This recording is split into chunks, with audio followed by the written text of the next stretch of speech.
صبح شانزیہ واپس آ چکی تھی، پر پیام نے اسے ذرا لفٹ نہ کرایا۔ رات بھر وہ کس قدر بے چین ہوا تھا، بھلے ناراض تھا، وہ اس سے پر عادت ہو گئی تھی رات کو سونے سے پہلے ایک مرتبہ اس پری وش کو جی بھر کر دیکھنے کی۔ پورے دن شانزیہ کو جی بے کل کرتا رہا اس کا بیگانہ رویہ، لیکن وہ یوں ظاہر کرتی جیسے فرق ہی نہ پڑ رہا ہو۔ ولیمے کی تیاری کرتے کرتے شام ہو چکی تھی، سب بینکوٹ میں جانے کے لیے نکلنے لگے۔ الشبا، تحریم اور شانزیہ کو پارلر سے لینے کی ذمہ داری پیام کی تھی۔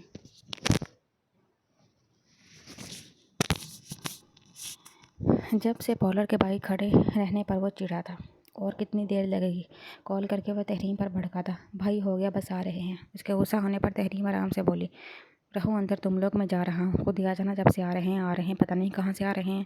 تب کر بڑبڑاتے وہ کال کٹ کرتا کار پر بیٹھنے لگا۔ ارادہ واپس جانے کا تھا، تبھی پارلر کا گیٹ کھلا تھا اور پیام مرتضیٰ کی نظریں جھٹنی تو پلٹنے سے انکاری ہوئیں۔ رائل بلو کلر کی ساڑی پہنے، چادر کو سر سے لے کر نیچے تک اپنے گرد لپیٹے، مہارت سے کیے گئے میک اپ پر شانزیہ مرتضیٰ اس کا دل دھڑکا گئی، لیکن وہ پیام کی طرف متوجہ نہ تھی۔ الشبا کو ایک طرف سے سنبھالے سیڑھیاں اترتی وہ تحریم سے کوئی بات کر رہی تھی، جو الشبا کو دوسری طرف سے پکڑی تھی۔ اس سے پہلے شانزیہ نے کہا پیام کی طرف کرتی وہ اپنی نظریں پھیر گیا۔